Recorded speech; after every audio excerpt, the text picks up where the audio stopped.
دوستو السلام علیکم. پچھلے دنوں ایک ویبینار ہوا centre for arrow space and security studies نے جو ہے اسلام آباد میں انہوں نے ارینج کیا تھا، اور اس میں میں بھی پینلسٹ تھا. اور یہ سیمینار تھا 5th جنریشن وارفیئر یا hybrid warfare against Pakistan challenges and how to respond to those challenges. اس میں 3 بنیادی طور پہ اسپیکرز تھے. ایک تو سر پروفیسر لارنس فریڈمن تھے لنڈن سے، میں تھا، اور لیفٹیننٹ جنرل عامر ریاض ریٹائرڈ وہ بھی تھے. اور بڑا اچھا ویبینار ہوا، اور کافی خاص طور پہ جو پروفیسر فریڈمن نے ہمیں سمجھایا کہ کانسیپٹس ہیں کیا، اور بنیادی طور پہ یہ ایک قسم کا کنیٹک اور نان کنیٹک، کنونشنل ان کنونشنل ساری چیزیں سامنے آ جاتی ہیں. اور یہ جو 5th جنریشن یا ہائیبرڈ وارفیئر ہے، اس میں بنیادی مقصد یہی ہوتا ہے کہ اپنی ریاست سے لوگوں کو اس کے حوالے سے مایوسی پھیلائی جائے، جو ادارے ہیں ان کے خلاف بھڑکایا جائے، تو جو مملکت ہے، ریاست ہے، اس کو اندر سے کمزور کیا جائے مختلف نیریٹیوز بلڈ کر کے. تو میں نے بھی جو اپنی پریزنٹیشن تھی بنیادی طور پہ 4 چیزوں پہ میں نے ایمفیسس دیا. اور وہ یہی تھا کہ پہلی بات تو یہ ہے کہ ہمیں معلوم ہے کہ پاکستان میں ہائیبرڈ وارفیئر کون کروا رہا ہے. جہاں بھارت کا ایک خاص انٹرسٹ ہے کہ پاکستان کو سیاسی اعتبار سے کمزور رکھا جائے، انسٹیبل رکھا جائے، وہاں یہ بھی انٹرسٹ ہے بھارت کا کہ اقتصادی طور پہ بھی پاکستان بس کمزور ہی رہے، آگے نہ بڑھ سکے. اور یہ جو اس کے آبجیکٹیوز بڑے کلیئر ہیں. ایک تو کشمیر پہ وہ پاکستان کو ریلیونٹ کرنا چاہتا ہے، دوسرا یہ ہے کہ اور اپنی ٹرمز پہ جو معاملات پاکستان کے ساتھ ہیں ان کو ریزالو اپنی ٹرمز پہ کرنا چاہتا ہے. پھر افغانستان کے تھرو جو اس کا اوفینسو ڈیفنس ڈاکٹرن ہے، جو کہ ہم سب جانتے ہیں، اجیت دوول صاحب نے پیش کیا تھا، جو ان کے نیشنل سیکیورٹی ایڈوائزر ہیں، افغانستان کے تھرو بھی ہمیں کمزور کرنا چاہتے ہیں. اور اس میں ہم دیکھتے ہیں کہ بلوچستان میں بہت سی ایسی تنظیمیں ہیں، Baloch republic army, Baloch liberation army and so on and so forth. ان کے تھرو ہم آئے دن دیکھتے رہتے ہیں کچھ نہ کچھ ایسی ایکٹیویٹیز ہو رہی ہیں ان کے بہاف پہ.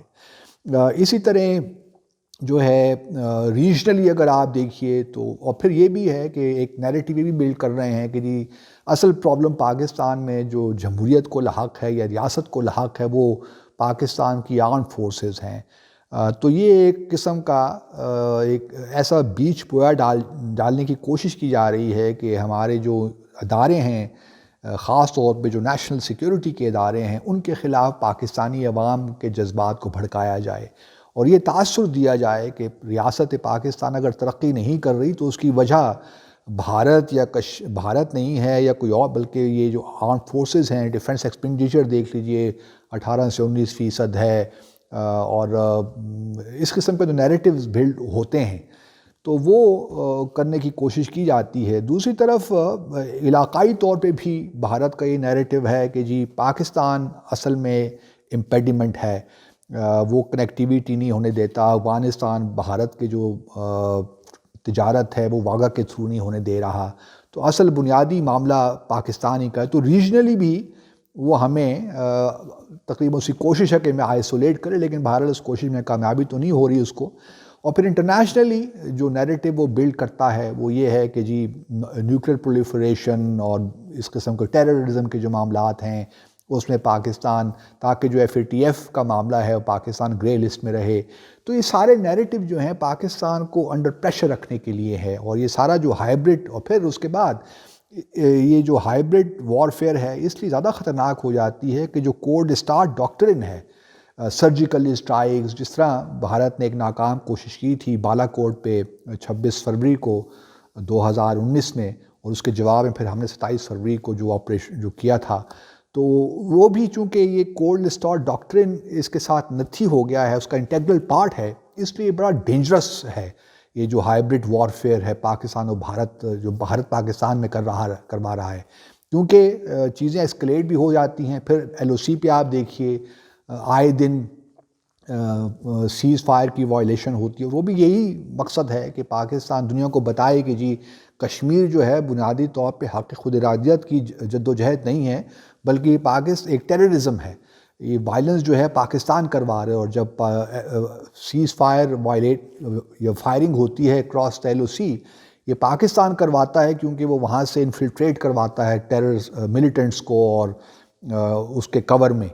تو یہ سارے نیریٹیوز ہیں. اب ہمیں کیا کرنا چاہیے؟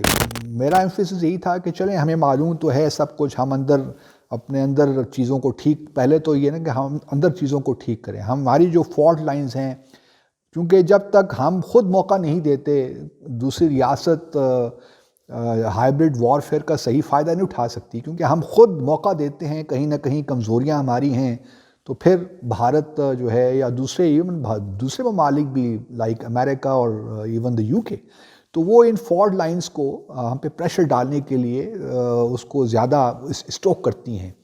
تو ہمیں چاہیے کہ ہم ذرا تھوڑا سا ری وزٹ کریں ان تمام چیزوں کو، اور اب دیکھیں کہ ہمارے کہاں کہاں پہ معاملات ہیں، مسائل ہیں، ان کو ہم ٹھیک کریں، تاکہ بھارت کو اور دوسرے جو ہمارے ڈیٹریکٹرز ہیں ان کو موقع نہ ملے ہمیں فردر ویکن کرنے کا.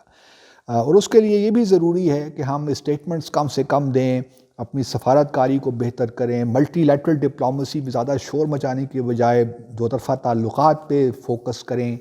تو یہ تمام وہ چیزیں ہیں جو، اور پھر کشمیر پہ جو ہماری انکنسسٹنسیز ہیں اس کو ہم تھوڑا سا دور کریں، اور پھر خاص طور پہ جو ہماری اکانومی ہے اس کو ٹھیک کرنے کی کوشش کریں، تاکہ جو اس وقت ایک ہیجان سی کیفیت ہے اس سے بھی ہم نکلیں. اور کیونکہ اگر آپ اکنامکلی ویک ہوں گے تو پھر یقینی طور پہ اس کا جو امپیکٹ ہوتا ہے وہ آپ کی سیکیورٹی پہ بھی ہوتا ہے. پھر آپ کا کلاؤڈ بھی دنیا میں نہیں ہوتا، دنیا کے اسٹیکس آپ کے اندر نہیں ہوتے. اس وقت مسئلہ یہی ہے کہ بھارت کو دنیا اس کے بجائے کہ وہ کشمیر مظالم کر رہا ہے، بھارت کے مسلمانوں کے برے حالات ہیں، لیکن اس کے باوجود بھی بھارت کو پذیرائی مل رہی ہے صرف اس لیے کہ لوگوں دوسرے ممالک کے اکنامک انٹرسٹ ہیں. تو ان معاملات پہ ذرا غور کرنے کی ضرورت ہے اور کمپریہنسولی دیکھنے کی ضرورت ہے، کیونکہ یہ اس طرح جو ہے 5th جنریشن وارفیئر جو ہے اس کا آپ صحیح اس کو ریسپونڈ نہیں کر سکتے جب تک کہ آپ کے پاس ایک کمپریہنسو حکمت عملی نہ ہو. اور پھر یہ بھی ہے کہ پاکستان بھارت کا ہمیشہ سے رہا ہے، اور خاص طور پہ اس حکومت کے بعد، کہ پاکستان کو ایک فیلڈ اسٹیٹ کے طور پہ پیش کرے، تاکہ جو بھارت کے مسلمان ہیں ان کو بھی ایک قسم کا انڈر پریشر رکھ سکے. اور ہم یہ دیکھتے ہیں کہ بھارت کے مسلمان بھی جو ہیں، کیونکہ ان کے لیے وہ اگزامپل نہیں بنانا چاہتے کہ پاکستان کو جو ایکسپیریمنٹ ہے وہ کامیاب ہے. تو یہ بھی ایک ہے اندرونی. اور پھر الیکٹرل پالیٹکس بھی ہم دیکھتے ہیں، اینٹی پاکستان جو ہے ریٹرک کو بڑا کام دیتا ہے اور ہندو ووٹ لینے کے لیے. تو BJP نے یہی کیا ہے ہمیشہ. تو یہ ایک ویبینار تھا، تو میں نے کہا کہ آپ کے ساتھ کچھ ڈیٹیلز شیئر کر لیں. اچھا سیمینار تھا، انٹرسٹنگ تھا. Thank you very much.